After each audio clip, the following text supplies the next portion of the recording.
According to the San Antonio Express News, 90% of dogs who get lost don't make it back home. My name is Latrinda. I used to volunteer at animal shelters, and one of the things I used to do was help look for dogs who were lost shortly after adoption. I want to tell you about one of those 90% that never made it home. His name was Shane. He was a tall chow who was a little bit timid but very sweet. His dad was walking him on July the 4th. Shane got spooked by fireworks and took off, and we found him a few days later, just 1/4 mile from his house.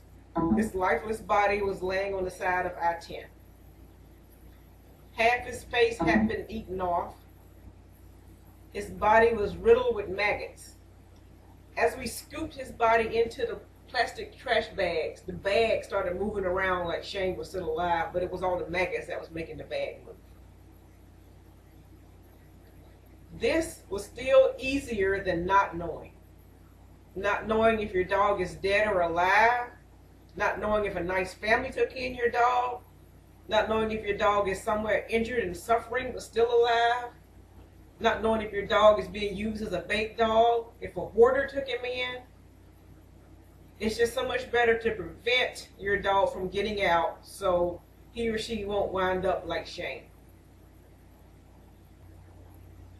Now, as a volunteer, some of the ways that I saw dogs getting out or getting loose was from inside the house, from their own backyard, and during walks, like what happened to Shane.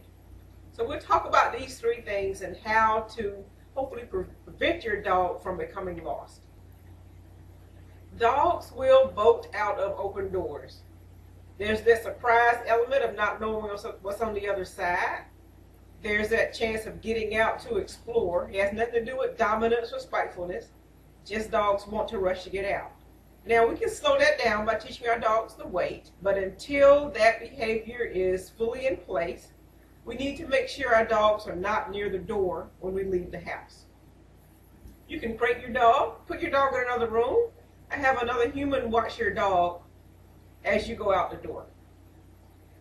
I also like to use what Grisha Stewart in her book, Behavior Adjustment Training, calls an airlock.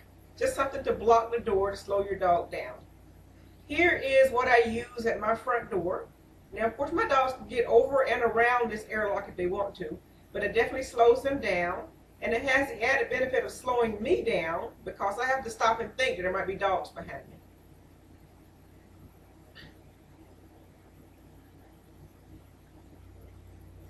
Now that we know about indoors, what about outdoors? If you know your dog has a chance to escape, then you never want to leave your dog outside unattended. And when your dog is outside, you want to make sure that your fence is secure. Make sure you walk the fence regularly to make sure there are no holes and nothing dug under. And consider redundant fencing. That is, a fence inside a fence. That way if your dog gets through one fence, he or she will have another fence to get through. Also, even though your dog might not be an escape artist, you might have issues with the neighbor dog digging under, and this will slow the neighbor dog down. This is a picture of my yard or my redundant fence, and to see more information on this, there's a video on my YouTube channel. Just go to YouTube, Pet Education Channel, and do a search for safer outdoor pets. Continuing our discussion of the outdoors, dogs can sometimes get lost when they're out on walks, so we have to make sure we have a good grip on the leash. And it's important that if you use a collar to walk your dog, I prefer harness, that you use 2 collars. Dogs slip their collars all the time, and you want your dog to have ID on whenever he or she is outside the house. And if you're walking your dog with one collar and the dog slips out of that collar, now your dog is running around without ID. What you should do is have one collar that your dog walks on that's attached to the leash, and then the other collar that has the ID tag. So that way if one collar slips off, the dog still has ID. I prefer a martingale collar because they tighten, so it's harder to slip out of them, but they don't keep tightening like a slip leash or a choke chain. In the picture here, you will see a harness. I prefer harnesses because they're more comfortable, but I also like the safety of a martingale. So I attach my martingale to my harness and then attach both of those to my leash. And for more information on that, look at my YouTube pet education channel and do a search for dog walking safety, harness, and collar. So we just talked about lost dog prevention. We started indoors, how to keep them inside the house.